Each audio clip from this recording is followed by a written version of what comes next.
আমাদের প্রবাসী কল্যাণ কর্মসংস্থান মন্ত্রণালয়ে আমি গোপালগঞ্জের দায়িত্বে আসছি। আপনারা ড্রাইভিং কতদিন শিখছেন? 2 মাস। মাশাআল্লাহ, 2 মাস তো অনেক দিন। আপনাদের কাছে কেমন লাগলো ড্রাইভিংটা শিখে?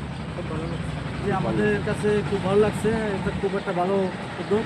আমরা এই ড্রাইভিং শিখে আমরা খুব আনন্দিত। আমাদের প্রবাসী কল্যাণ বৈদেশিক কর্মসংস্থান মন্ত্রণালয় ওয়েজেলাস কল্যাণ বোর্ড আমাদের রেইস প্রকল্প, আমাদের মূল উদ্দেশ্য হলো আপনাদেরকে দক্ষ করে তোলা।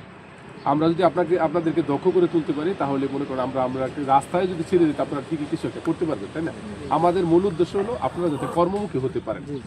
মোট কথা হলো আপনারা যেন বসে না থাকেন। বসে যদি না থাকেন তাহলে সংসারটা ঠিকই চলবে, তাই না? আমরা আজকে একটু প্র্যাকটিক্যাল দেখবো যে আপনারা কিরকম শিখছেন। আপনারা যদি মনে করেন ওই রাস্তায় যদি ড্রাইভিং দিয়ে দেয় তাহলে কি পারবেন? অবশ্যই। আপনাদের সরকারের কাছে কি অনুভূতি বলে? সরকার আমাদের যে ব্যবস্থাটা আমাদের জন্য করেছে এই জন্য সরকারকে অনেক অনেক ধন্যবাদ। আর কোন দেশ থেকে আসছেন একটু কোন দেশ থেকে আসছেন? আমি মালয়েশিয়া থেকে। মালয়েশিয়া কত বছর ছিলেন? আমি মালয়েশিয়া 14 বছর থেকে আসছি। 14 বছর, মাশাআল্লাহ, অনেক দিন ছিলেন। জি। মাশাআল্লাহ। আরেকজন বলেন, আপনি বলেন, আপনি কোন দেশে ছিলেন? আমি ছিলাম সৌদি আরব। সৌদি আরব কত বছর ছিলেন? 3 বছর ছিলাম। 3 বছর ছিলেন। এখানে ড্রাইভিং শিখছেন, আপনার কাছে কিরকম লাগলো? আমার কাছে অনেক অনেক হচ্ছে ভালো। যে দেশে যাও, বিদেশে যদিও না যেতে পারি, দেশে বসে আমি গাড়ি চালাতে পারবেন? চালাতে পারবেন?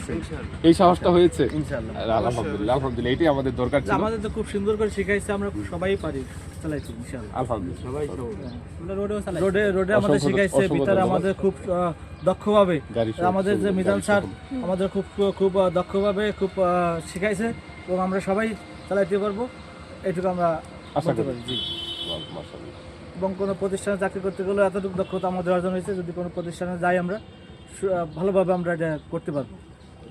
আমার একটা অনুরোধ থাকবে আপনাদের সবার প্রতি, আপনারা কেউ বসে থাকবেন না। এই যে একটা কাজ শিখছেন, ড্রাইভিং কিন্তু কোনো খারাপ পেশা না। এই দুনিয়াতে কোনো পেশাই খারাপ না যদি আপনি পেশাটা নিজের মতো করে নেন। যে আপনি মনে করেন আজকে অন্য একজনের ড্রাইভিং করলেন, পরের দিন দেখবেন যে ঠিকই আপনি নিজে একটা ছোট্ট একটা গাড়ি কিনে বলে নিজে ড্রাইভিং করতে পারবেন, আস্তে আস্তে উঠে যাবেন। শুধু সাহসটা লাগবে, শুধু সাহসটা নেবেন। মনোবলটা যদি একটু শক্ত হয় দেখবেন আপনার আল্লাহর রহমতে উঠে গেছেন। আমরা যারা বিদেশে থাকি, আমি কিন্তু বিদেশে ছিলাম 2012 থেকে 17 সাল পর্যন্ত আমি সৌদি আরবে ছিলাম। আমি দেখছি আমাদের লোকগুলো কিন্তু অনেক পরিশ্রম করে, সত্যি সত্যি অনেক পরিশ্রম করে। এই পরিশ্রমটা যদি তারা বাংলাদেশে করতো তাহলে ঠিক বউ পোলাপান ছেলে মেয়ে নিয়ে একসাথে নিয়ে সুন্দর মতো সুখে স্বাচ্ছন্দ্যে থাকতে পারে।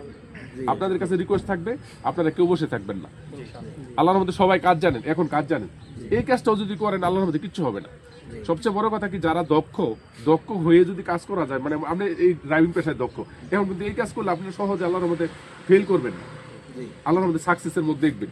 এই আশা করি আপনারা ইনশাল্লাহ আর সবসময় ভালো মতো থাকবেন, সাবধানে গাড়ি চালাবেন, রাস্তাতে চালাবেন, যত গতি তত ক্ষতি। গতি অত বেশি দরকার নাই, রেঞ্জের ভিতরে থাকবো। আমি যতটুকু পারি ওই রেঞ্জে চালাবো, দেখবেন আল্লাহ অনেক ভালো করবো। ঠিক আছে, অসংখ্য ধন্যবাদ। আমি একটু ড্রাইভিং দেখবো।